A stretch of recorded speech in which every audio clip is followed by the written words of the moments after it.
ሰላም ጋይስ ከመይ ኣለኹም ንሎሙን ከም ትልሙድ ኣብ 2008 ዝተፈነየት ትዋይላይት ዝተሰየመት ተኸታታሊት ፊልም ሒዝናልኩም ቀሪብና ኣለና ንሎሚ ክፋል ሓደ ኢና ሒዝናልኩም ቀሪብና ዘለና ነዛ ቻናል ሓድሽ እንተኾይንኩም ሳብስክራይብ ላይክ ሼር ምግባርኩም ኣይዘንጉዑ ኢኹም ናብታ ናይ ሎሚ ክፋልና ከሰጋግረኩም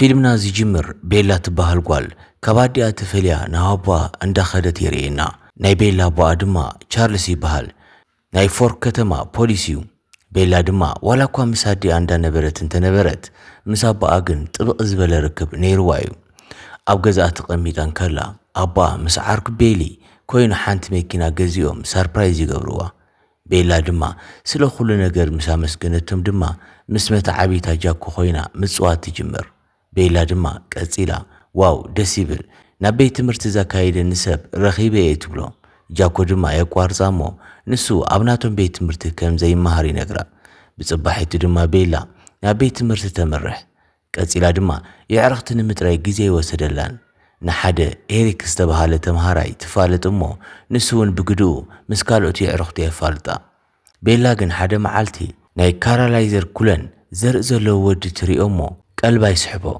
نايتي ود شمدما ادوارد كولن انت بحال ابز بيت مرت زمهارو روزا حامد جاسبر علي زبهالو يحوات اللو كوينيغ ناي سغا زمدنا زي كونس كارالايزر كولنن سويتن حبيروم زعبيوم قلعيوم ادواردو مسخالوت قلعو انت بزح سقتنيان كابعت مستفلي فتانني نسون بيلا ابت بيت مرتكاب زريا جميرو بزعبا محسابو اي قارصن حدا معالت دما كما غاطام كوينو ابناي بايولوجي كلاس بحباري بصحوم بيلا دما نابت كلاس انت اتو اتي فينتليتر ناتاشيتا وسيدو ني ادواردو نخوچونو يغبر نسو دما ناي بيلا دمس چونو بولطف دما نا فامباير نت مقيار يجمر بمغزال دما نفسو تقوصاصيرو كم غليلو اتتمرت كساب زود يصبمو مستود دما انداغوي كابت كلاس يوص بيلا دما بنا ادوارد تغبار تغرممو نساز مسلاغن حماچنا چينه يخوينه ديو اندابلت سونت انداچنت ترغاغز بتناي بيلا چنا استچنانقه ادوارد دما كابت كلاس انت توص نتمام حادرتي بقلطف ناي بايولوجي كلاس نخيرلو انت نوروم بيلا تسمع بيلا دما كابناي قدم زباسه انتي خوينو يندابلت زباسه تچنانق بصباحيت دما بيلا ني ادوارد كمترخبو تامامينا نابت بيت مرت تخيد كوينغن اب انت تبصح زي حزبوته نجر تركب ادواردو كلاس يمصنيرو بيلا دما تسفا بزي مقراط ببمحالتو خطدلي تجمر نسغن نسمونات نابت بيت مرت يمصن بيلا دما بت نجر بتعم تجنق حدا معالت گن ناي بايولوجي تمرت خت مهار ناب كلاس انت تاتي ادواردو ابتبوتو تقميت سرهبو نسون قصيلو ابز حالف گزيكو ايتفالتنا نيبلامو شمو ادواردو كم زخوني نغرا كلتيم دما بدن بترداديوم اندا تزراربو ابز نبرو لساعات بيلا تقوارصمو اتنا عين قلم ابز حالف كابز رايتو كمستفليات نغرو مخنياتو انتي كم زخونون انت تحاتو ادوارد كملسلا فقارنيا ينبرن زباسه دما منم كيبلا گديفو يخيد نايلو ما انت تمرت توديو كلهم ناب غزوب انداخدو ابزنبورو لساعات بيلا ناب مكينا انت تخيد حدا زي تحاسب نجر يغاطما حدا مكينا فرين بتيسو اندافتنه ناب امقرب يجمر اذ نجر زي زاستوعل ادوارد دما بقلطف نابت بيلا زلاتو بوتا يمرحمو نتا مكينا بحدا ايدو تتقيمو تطو يبلا بيلا دما نايتا مكينا بايدو مچ مدادو ناتو كلطافن غريموا ابو دنزيزا تترف بصباحيت دما كلتيوم تراخيوم داوغعن كلو بيلا وغعم تقارصمو ابت مشت استفطر نجر تحاتو ادوارد گن بزعبا مننتو مزرا بايدلي نيرو نست دما منالبات انت نغيريا كابترحقني تزي نغرا يحشنيلو زربهم مقيار يجمر از خمزيلو اندهالي مشت ناب غزوم نمخاد انداتدالو ابزنبور لساعات ادوارد قزيلو انا نسخن كابزن دحر يعرختكن كوناين خلن يبلامو نسا دما مليسا بتندا رايت زلا تلاوات بحري بزباسه دما مجنات جمر بصباحيت دما ابيت مرت ترخبمو لما عنتي مسي عرختا نابتي قلقل بحر كخود سلازخونو نخمص تحاتو ኤድዋርድ ድማ እሺ ኢልዋ ይፈላለዩ ንሳውን ምስ ዕሩኽታ ብምዃን ኣብቲ ቀልቀል ባሕሪ ኮይና እንዳተጸበየት ነበረት። ኤድዋርድ ግን ክመጽእ ኣይከኣለን። ቤላ ድማ ኣብ መኪና ተቐሚጣን ኮላ ጃኮን የዕሩኽትን መጺኦም ይሕወስዎም እንዳተዘራረቡን ከለዉ ድማ ቤላ ንኤድዋርድ እንዳተጸበየቶ ምዃና ይርዳእ። ጃኮ ይርዳእ። ኣብ ማእኸሉ ድማ ሓደ ናይ ጃኮ ዓርኩ ናይ ኩለን ቤተሰብ እኮ ናብዚ ምምጻእ ይኽእሉን ኢሉ ይርዳእ። በመቐጻል ድማ ጃኮን ቤላን በይኖም እንዳዋግዑን ከለዉ ቤላ ቅድም ኢሉ ዓርክኻ ናይ ኩለን ቤተሰብ ናብዚ ክመጹ ኣይክእሉን ይብል ነይሩ። እንታይ እዩ እቲ ምኽንያት ኢላ ተሓቶ። ጃኮ ግን እቲ ሓቂ ክሓብ ኣይደለየን። እቲ ታሪኽ ድማ እንትጅምረላ ናይ ኩለን ቤተሰብ ዘርእን ናይ ኩሌክ ዘርእን ዝተባሃሉ ክልተ ቤተሰብ ከም ዝነበሩ ይርዳእ። ወሲኹ ድማ ኣብ ሓደ ወቕቲ ናይ ኩለን ቤተሰብ ንናይ ኩሌክ ቤተሰብ ከጥቅዑ ይጅምሩ። ሓደ መዓልቲ ግን ክልቲኦ ቤተሰባት ስምምዕነት ይፍጽሙ።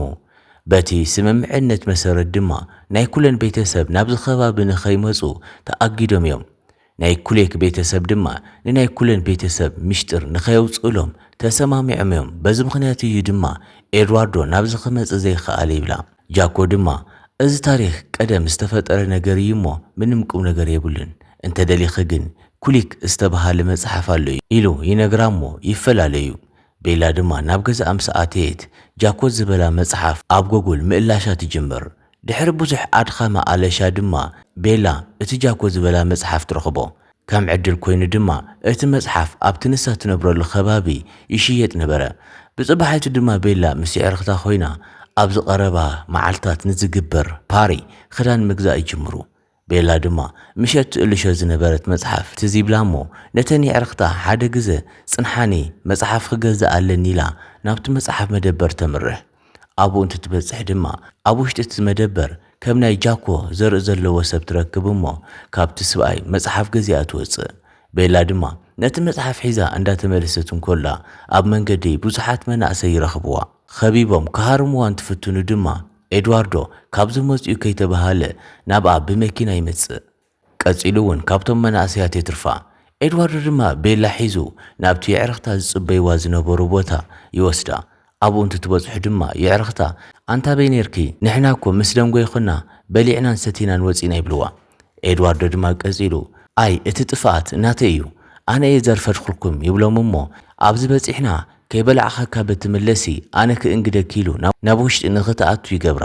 ኣብ ውሽጢ ድማ እንዳተዘራረቡ ዝነበሩሉ ሰዓት ኤድዋርዶ ኣነ ካብ ዝርኤክ ግዜ ጀሚሩ ሓደ ነገር ውሽጠይ ተቖጻጺርዎ እዩ ብዘይ ድሌተይ ንኸሓስበኪ እንዳገበረኒ ኢሉ እቲ ሓቂ የውፅኦ።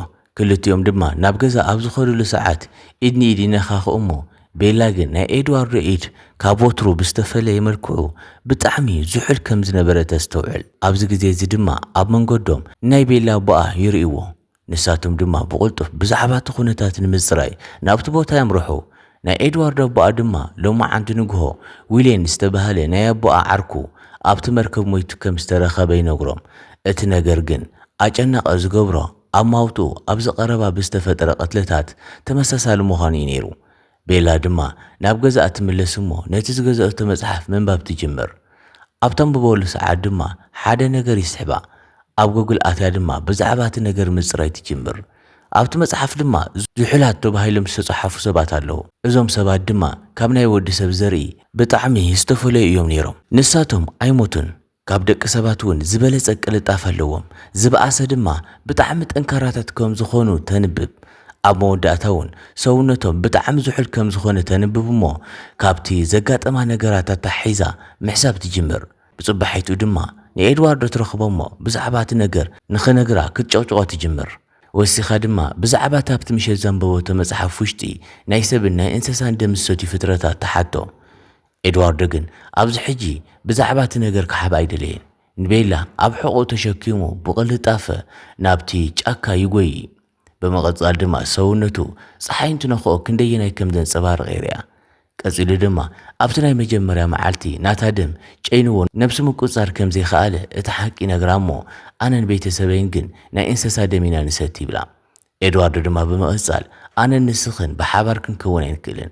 ኣነ ኣብቲ ሰዓት ንሱ ናትክ ደም ከም ዘይደለኹ ናይ ማንም ተመኒ ኣይፈልጥን እንትትብል ቤላ ተቋርጾሞ ኣይትጨነቕ ንስኻ ንዓይ ምንም ክትጎደኒ ስለ ዘይትኽእል ይኣምነካ ኢላ ትነግሮ ቀፂላ ድማ ብኸመይ ናብዚ ክቕየር ከም ዝኸኣለ ተሓቶ ኤድዋርዶ ድማ እቲ ታሪኽ ህፃውታ እንትትጅምር እቲ ነገር ዝተፈጠረ ቅድሚ 170 ዓመት እንትትኸውን ኣብታ ሃገር ከቢድ ብዝኾነ ናይ ስፓኒሽ ፍሎር ለበድዓ ደሕማም ይጥቃዓሞ ሆስፒታል ይኣቲ ኣብቲ ግዜ ድማ ወዲ 17 ዓመት ስለ ዝነበረ እቲ ሕማም ብጣዕሚ ኣጥቂዕዎ ክመውት ቀሪቡ ነበረ ኣቦኡ ካራላይዘር ድማ ናይ ወዱ ነገር እንትትዕዘብ ክመውት ስለ ዝተቃረበ ነኺስዎ ናብ ቫምፓየር ከም ዝተቐየረ የረዳ ድሕሪ ብዙሕ ምዝራቦም ድማ ቀፂሉ ናብ ገዛኣ የፋንዋ እሞ ጽባሕ ምስ ቤተሰበይ ከፋልጠኪ ይደሊ እየ እንዳበላን ከሎ ናይ ጃኮ ቤተሰብ ይመፁ ኤድዋርዶ ድማ ንዓቶም ይርኢ እሞ ካብቲ ከባቢ ብቁልጡፍ ይስወር ኣብ መኪኑ ውሽጢ ኣትዩ ድማ ኣብ መንገዲ እንትተሓላለፉ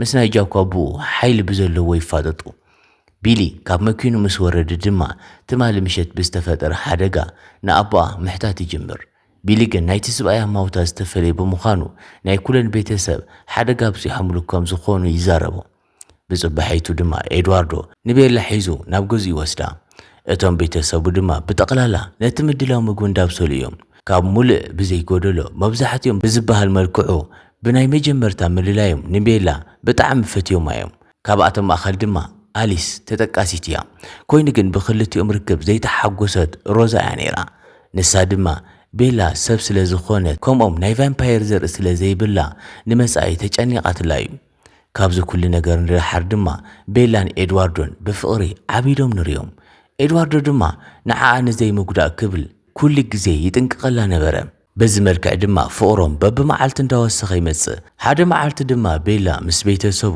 ቤዝቦል ከጻወታ ሒዝዋ ይመጽእ ምስኣ ድማ እንዳተጻወቱን ከለው ሃንደበት ካብቲ ደበና 3 ቫምፓየራት ይወፁ ናይ ኩለን ቤተሰብ ንዓኣቶም ምስ ረኣዩ ይድንግጹ ናብቶም ቫምፓየራት ከዛርብዎም ይቐርቡ እቶም ቫምፓየራት ድማ ንነብሶም እንተፋልጡ ላረንት ቪክቶሪያን ጄምስን ከም ዝበሃሉ ተዛረብዎም ሓደ ጌም ጥራሕ ንምጽዋት ናብዚ ከም ዝመፁ ይነግርዎም ካርላይዘር ድማ እንታይ ጸገም ኣለዎ ኢሉ ነቲ ጸወታ ንኽጻወቱ ይፈቕደሎም ካርላይዘር ድማ በመቐጻል ክልቲኦም ክኸዱ እዮም ኢሉ ኣብቲ ጌም ከም ዘይጻወቱን ክልቲኦም ሕጂ ክኸዱ ከም ዝኾኑን የረድኦም ንሳቶም ድማ ኤድዋርድን ቤላን ክኸዱ እንትብሉ ጄምስ ናይ ቤላ ሽታ በቲ ንፋስ ምኽንያት ይወጽሖ ናብ ቤላ ድማ እንዳቐረበ ኣሃ ለካ ምግቢ ነገር ሒዝኩም መጺኹም ኢኹም ይብሎም ኤድዋርዶ ድማ ጄምስ ንቤላ ቅድሚ ምግድኡ ናብቲ ማእኸል ኣትዩ ባእሲ ይፈጥር ናይ ጄምስ ዓርኩ ድማ ላረን እቶም ነገራት ካብ ዝበኣሱ ኢሉ ንኹሎም ኣኪቡ ሒዝዎም ይኸይድ ኤድዋርዶ ድማ ብቁልጡፍ ንቤላ ናብ መኪና ውሽጢ እትያ እሞ ጄምስ ሃዳን ቫምፓየር ከም ዝኾነን ንሱ ድማ ንዓኸተ ዘይረኽብኪ ዓሪፍ ክቕመጥ ኣይኽእልን ኢሉ የረዳ ወሲኹ ድማ ንሱ ጸወታ ዝፈቱ ቫምፓየር ስለ ዝኾነ ኣብ ርእሱ ከም ዘንበብክዎ እንተኾይኑ ክገድፈኪ ኣይደልን ንሱ ጠጠው ክነብለሉ ንኽእል ብሕታዊ መንገዲ ሒዝና ክነቃጽሎ ኣለና ኢሉ ግልጽ ይገብረላ ናብ ገዝኣ ድማ ይወስዳ እሞ ንክዳውንታ ሒዛ ንኽትመጽእ ይዛረባ ቤላ ድማ ምኽሩ ሰሚዓ ክዳውንታ ሒዛ ትወፅእ ኤድዋርዶ ድማ ንቤላ ሒዙ ናብ ገዝኡ እንትምለስ ኣብ ውሽጢ እቲ ገዛ ንላረንት ይረኽብዎ ኤድዋርድ ድማ ብዛዕባ እቲ ኩነታት እንተሓቶም ላረንት የቋርጾሞ ንሱ ናብዚ ዝመጸ ብዛዕባ ጄምስ ከጠንቅቖም ከም ዝኾነ ይነግሮሞ ጄምስ ንዓኣ ተዘይረኺቡ ዓሪፍ ከም ዘይቕመጥ ግልጽ ይገብረሎም በመቐጻል ድማ ናይ ኩለን ቤተሰብ ንጄምስ ንምሽዋድ ኢሎም ጃስፐር ምስ ኣሊስ ብምዃን ንቤላ ሒዞም ንክኸዱ ይገብሩ ቀፂሎም ድማ ጄምስ ብሽታ እንዳተኸተለ ስለ ዝኾነ ሮዛ ናይ ቤላ ክዳን ተኸዲና ብተጻራሪ መንገዲ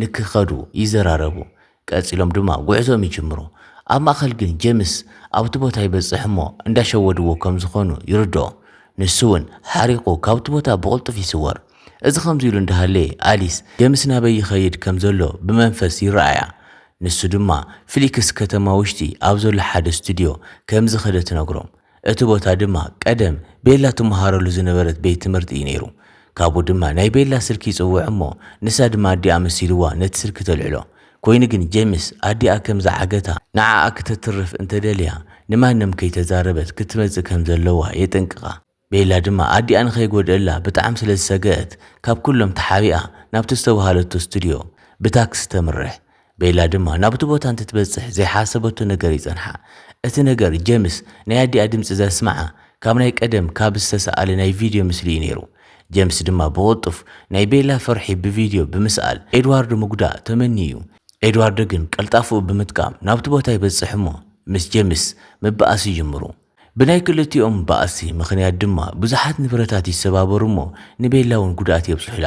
ሃንደበት ድማ ጄምስ ነቲ ዝረኸቦ ኣጋጣሚ ተጠቒሙ ናይ ቤላ ኢድ ይነኽሶ። ብቕልጥፍ ድማ ናይ ኩለን ቤተሰብ ኣብቲ ቦታ ንኤድዋርዶ ተኸቲሎም ይወጽሑ። ኣሊስ ድማ ብቕልጥፍ ናብ ቤላ ተምርሕ። ቤላ ግን ብዙሕ ደም እንዳፈሰሳ ስለ ዝነበረ ኣሊስ ምቕያር ትጅምር። ካሮላይዘር ድማ ኤድዋርዶ ንስኻ ምስኣተ ትኸውን ይሐይሽ እንዳበለ ኣብ ዝነበረሉ ሰዓት ኣሊስ ንኣቦኣ ትጽውዖ እሞ ቤላ ንኽርእያ ትገብር። ንሳ ድማ ምስ ኣሕዋታ ብምዃን ንጄምስ ይቃለስዎ። ክሳዱ ድማ ሴሮም ምስ ቀተልዎ ንከይለዓል ድማ ብሓዊ የቃጽልዎ። ካሮላይዘር ድማ ብዛዕባ ናይ ቤላ ኩነታት ኩሉ ነገር ይነግሮም። ኮይኑ ግን ካብዚ ዝበኣሰ ነገር ጄምስ ንቤላ መንኻሱ እዩ ነይሩ። ኤድዋርዶ ድማ ቤላ ከምዚ እንተኾይኑ ናብ ቫምፓየርነት ስለ ትቕየር ብቕልጡፍ ኣብ ኢዳ ውሽጢ ዝነበረ ናይ ጄምስ መርዚ መጢጥ የውፅአላ። እዚ ኩሉ ምስ ተወድአ ድማ ቤላ ንባዕላ ኣብ ሆስፒታል ውሽጢ ትረኽቦ። ብዛዕባ እቲ ዝተፈጠረ ድማ ዋላ ሓደ ነገር ኣይትዘክርን። ንሳ ድማ ብዛዕባ እቲ ኩነታት ተደናጊፃ ንኣዲኣ ተሓታ። ኣዲኣ ድማ ወዲቓ ናይ ደም ስራውራ ከም ዝተበጠሰን ብዙሕ ደም ከም ዝፈሰሳን ብሓሶት ትነግራ። ወሲኻ ድማ በቃ ኣቦኺ ይጽበየኒ ስለ ዘሎ ኢላ ምስ ኤድዋርዶ በይኖም ንኸዘራረቡ ብምሕሳብ ገዲፋቶም ትወፅእ። ኤድዋርዶ ድማ ካብቲ ዝደቀሶ ይትስእ እሞ ኩሉ ነገር ንሕጂ ከም ዝተቆጻጸሩ ይነግራ። ኮይኑ ግን ምሳይ እንተኾይንኪ ካልኦት ሓደጋታት ክበጽሑኺ ስለ ዝኽእሉ ብቕልጡፍ ሕጂ ናብ ኣቦኹ ተመለስ ይብላ። ቤላ ግን ኣይ ኣነ ምሳኻ እየ ምዃን ዝደሊ ኢላ እምቢ ትብል። ድሕሪ መዓልታት ድማ ናይ ቤት ትምህርቲ ምድላው ስለ ዝነበረ ኤድዋርዶ ናብ ገዛ ኸይዱ ንቤላ ይወስዳ። ካብ መኪና ምስ ወረዱ ድማ መታ ዓቢታ ጃኮ ይመጽእ እሞ ኣቦይ ምስ ናይ ኩለን ቤተሰብ ዘለ ክርክብ ኣይፈተወን። ትገብርዮ ዘለኽ ነገር ይፈልጥ እየ ኢልክ ኢሉ ገዲፉ ይኸይድ። ኣብ መወዳእታ ድማ ቤላ ናይ ጃኮ ምኽሪ ሸለሊላ ናብቲ ምድላው ተመርሕ እሞ ምስ ኤድዋርዶ ምስዕሳዕ ትጅምር። ቀጺላ ድማ ኣነ ምሳኻ ንዘለኣለም ክነብር ስለ ዝደሊ ናብ ቫምፓየርነት ቀይረኒ ኢላ ትልሙኖ። ኤድዋርዶ ግን ሓሳባ ከይተቐበሎ እኳ ዳኣስ ክሳዳ ስዒምዋ። እቲ ፊልሚ ኣብዚ ይውዳእ እምበኣር ከስ ክቡራት ተኸታተልትና ናይ ሎሚ ክፋልና ነዚኣ ትመስል ነይራ። ክሳብ ብኽፋል 2 ንረኸብ ድማ ሰናይ ቀን